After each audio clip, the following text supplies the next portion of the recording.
When you think of superheroes, who comes to mind first? Maybe it's Spider-Man, maybe it's Batman, maybe it's Captain Man, or maybe you're like me and you're a Varmey kind of guy. However, none of these superheroes stand close to the one I'm going to show you today. His name is... And while you may think he's just a foreign kid version of Marvel's Ant-Man, and while you may be kind of right, he's still awesome. This movie's quite the spectacle. Not only is it Denmark's very first superhero movie, but it's also only spoke in Danish. Thankfully, the English dub exists, but that's why the mouths don't really match up with the people talking. Enough talk, let's get to your brand new favorite superhero movie. The movie starts with a little comic book style intro. This cast has some heavy hitters. Nicholas Bro, Samuel Tingraf, Mythor Dahl. Boy, are we in for a treat because this movie is composed by the legendary Peter Peter.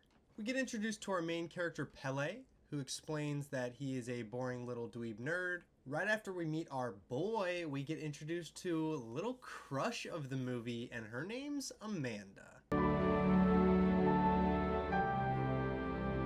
And that's Amanda Somerstead. Even though we're in the same class, she doesn't know I exist. Then the photographer starts being really creepy with Amanda, making strange comments. That's great. Yeah, that's great. Wow. I'm gonna keep shooting. That is so nice. The camera loves you. Give me a little smile. This guy should not be around children, and he should be investigated. There's a girl in Pele's class putting X's over people's faces in the school photo. This is very concerning, but her name is Ida. School's out, everyone's having a good time, but Pele is sad. He's sitting on ground, tossing apple to himself, but then he hears someone who needs help. Give me those, give me those. Jump, little guy, jump. Come on. Give those back to me. Thankfully, Pele's pretty smart, and so he throws his apple at them, which turns into complete mush. What kind of a name is... Ah! What? Maybe he shouldn't have been eating that apple in the first place. Oh no. The bullies see him, and they start chasing him. Oh no! Norman? You think that's funny? You dead meat!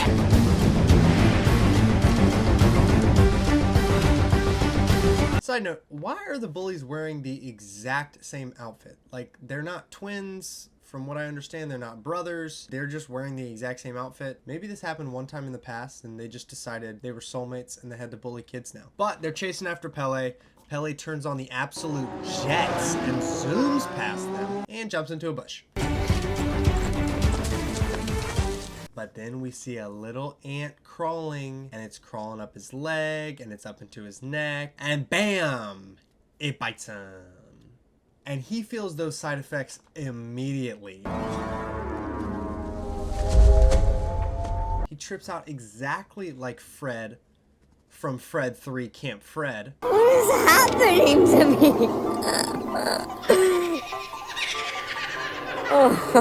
You guys remember that one? Fred 3, the third movie of the Fred series. You guys remember those movies? What a weird time. But after that, he passes out. And then he wakes up, and it's nighttime. Time to go home. But as Pele is in his bed with his clothes on that he was just laying on the ground with, gross, starts having some weird nightmares.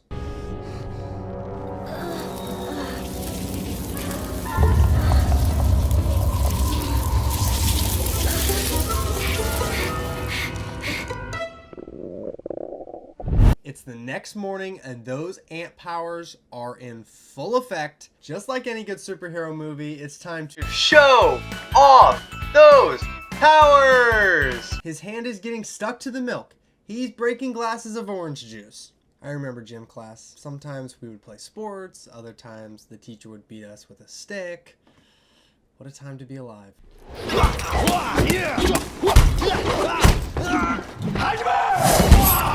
So after beating the crap out of this 12-year-old for a little bit, Pele decides to take his revenge. And he dodges and dodges and jumps and hits that gym teacher across the room.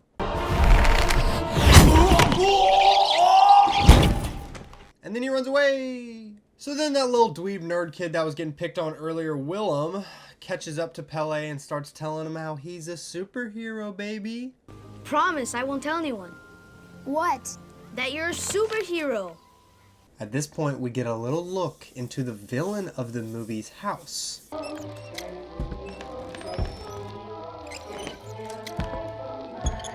It's just a normal house. Our villain then said something that sends shivers down my spine. I'm sending you away with a flea in your ear. Wait, actually, I don't know what that means. Willem wants to see what sort of powers Pele has through a power testing montage. So we're doing all the classic montage things. Pele is biting book. He's smelling food. He's testing if he can fly. He can't. And of course, Super Lucas-Tans, which is a ja. Sorry, had to get a little bilingual on you. Won't happen again. Then they make his costume, and I'm not gonna lie, it looks pretty cool.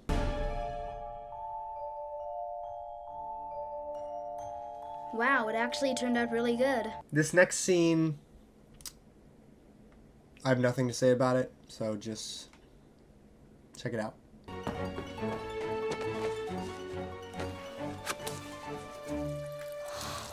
Apart from its venomous bite, the ant also defends itself with its formic acid, a highly corrosive poison which it sprays through its glands.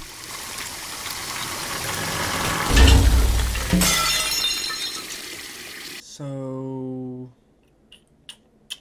yep.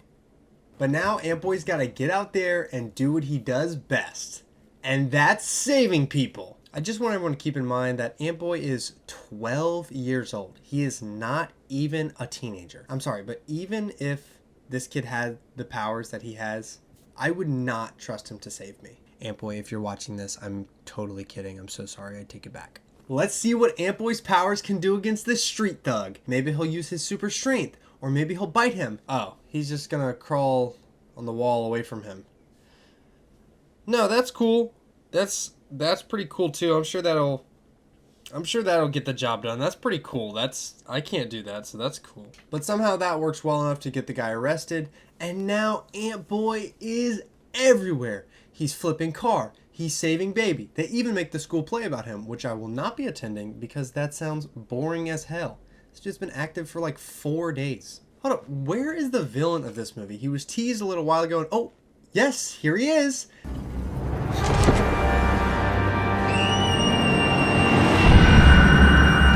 And he's standing outside a 12-year-old girl's bedroom wearing a spiky outfit. What are you? Ida tries to save her. Ida and Amanda are sisters, by the way, but she doesn't, and he jumps away. Now Ant-Boy's saving this kid who's dangling from the roof, but turns out it was just a trap that Ida set because she needs Ant-Boy's help.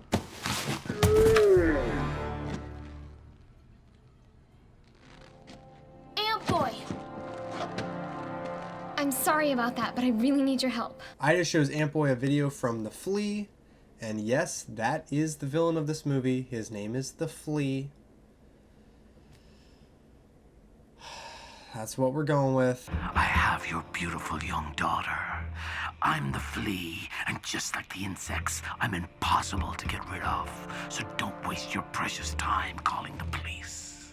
But the Flea is holding Amanda hostage, and they gotta save her. Not that it matters, but the Flea is holding her hostage because her dad is the CEO of this company, and it seems like he got fired from the company or something. We'll get more into it later. Ant-Boy asks a really top-tier question. Who's that man? Whoa, Dad, this was your yearbook from 2020? You're so old. All right. You kids have fun looking at that yearbook. Listen, it was a different time. We even had a global pandemic. Whoa, look at their hairstyles, dude. Dude, that's so funny. Wait, who is that? Dude, that's so funny. I have no clue who that is. Dude, who is that? I told you I don't know who that is. Dude, who is that? This is my first time seeing it. I don't know who that is. Dude, who is that? Dude, I told you I don't know who that is. No. I'm sorry. So now Ida is working with them, and while they're trying to figure out who the Flea may be, they think it may be their teacher, who she checks a lot of boxes, except that she doesn't check any of them. But then Pele gets a little whiff of Amanda's necklace. Is that Amanda's necklace?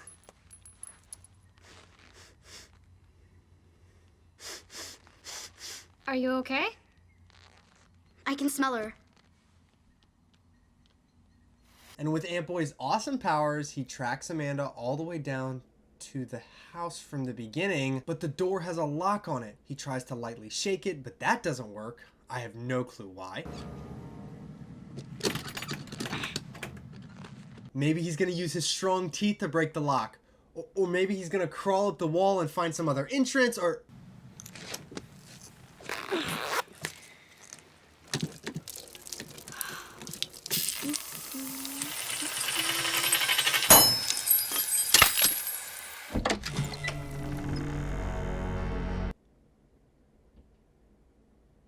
Now he's in the basement and he finds Amanda, and the audio gets all weird. Don't worry, I'll get you out of here. Oh no, the flea is there. And he lands right in front of him and he does his little walk. Come here, I'm gonna get you. Come here. And he traps Ant Boy. No! And here we get our first good look at the flea, and boy, he is something.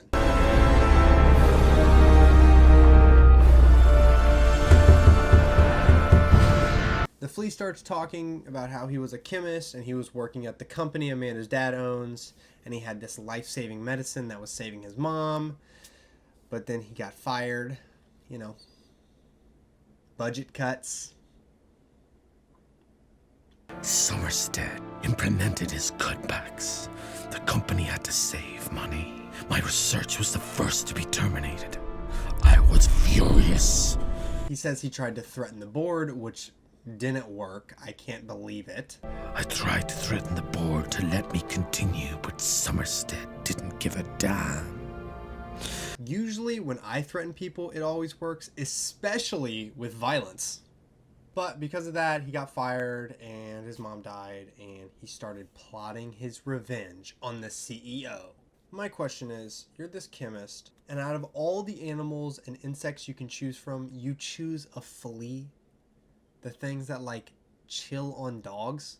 Maybe I'm not up to date on my flea lore, but I don't really know why you would choose the flea. Hey, you do you, brother. The flea reveals that he created the ant that bit Pele, which we saw in the comic book style opening, and he also reveals he knows Pele's real identity. Dun dun dun! Or should I say Pele?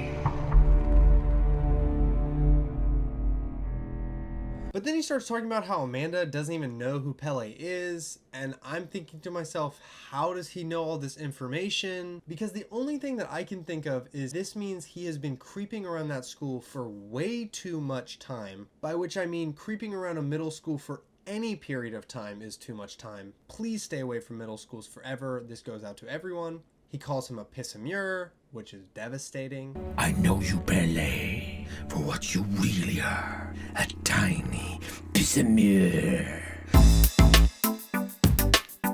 But now the police are here, and the flea gets in his little poopy pants stance, and he jumps away!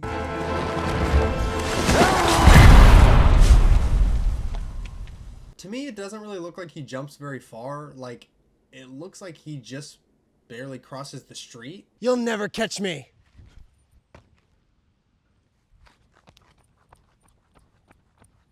Pele and Amanda get saved, but Pele's all sad because he got caught.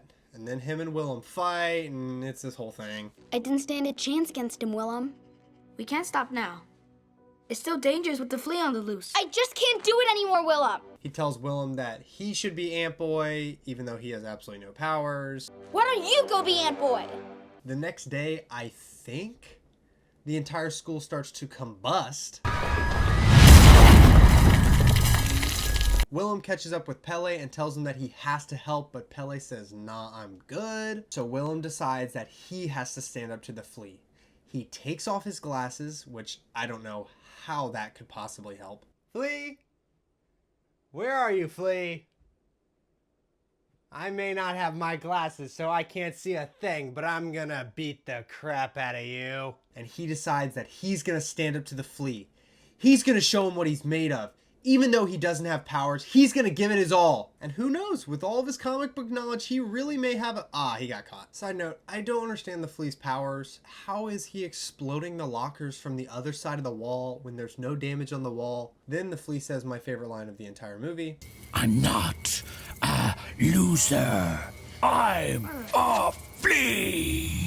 What is the Flea's plan? I want to get this straight. He's mad at the CEO, so he kidnaps the CEO's daughter and holds her hostage. I get that. We've all been there. I would do the exact same thing. But then he has 2 hostages, and then he leaves both the hostages, and now his plan is to attack Ant-Boy and the school? I don't understand how he's getting back at the CEO at all.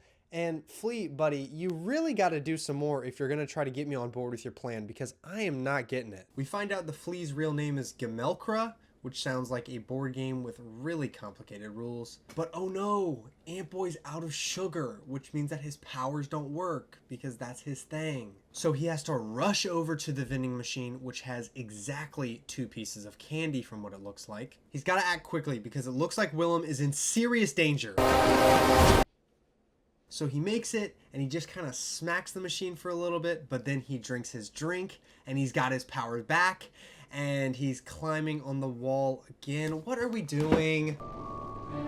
But while Ant-Boy was wasting time hanging onto the wall, the Flea escaped with Willem. Go! Put me down!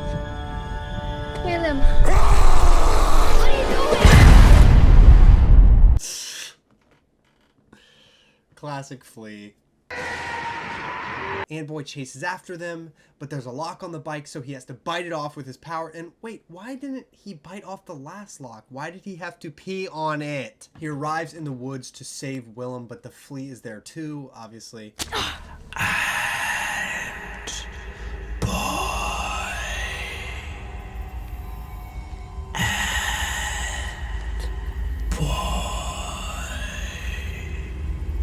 Why is he talking like that? And how is he talking like that? What out of his powers makes it so that he can talk like that? So then the Flea jumps down and he pushes Ant-Boy and he gets in his little poopy pants stance again. But Pele comes up with a pretty clever plan while he's laying on the ground. He's gonna leave his helmet and his cape in the ditch and make the Flea think that he's there. So then when the Flea checks on him, he's gonna be standing 15 feet away, just standing there.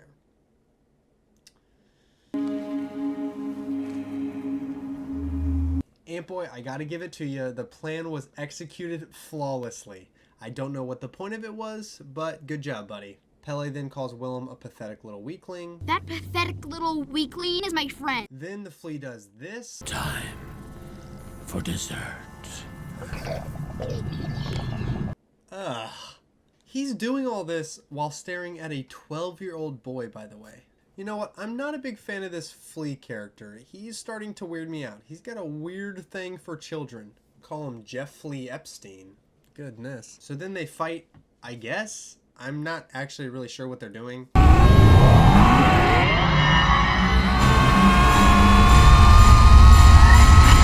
So the Flea runs out of blood and he loses all his powers. And holy crap, Ant-Boy picks him up over his head and chucks him down a hill where he dies? Part of me thought that he was going to break the Flea's spine like Bane did to Batman. Could you imagine? That would have been crazy. That would have been a crazy turn for this movie to take. He brutally breaks his back. He kills the Flea right in front of Willem. Willem's terrified. He runs away from Ant-Boy. It turns into a horror movie. No, he's alive and... Oh, wait. Is he dead? He looks pretty dead, dude. Did Pele kill that dude? No, just kidding. He's alive and he's getting arrested. Great job, Pele. Then Ant-Boy shows up to Amanda's window and he's gonna get a little prize, which is weird to say because they're 12. She tries to kiss him, but he says, nah, I want your sister now. Whoa!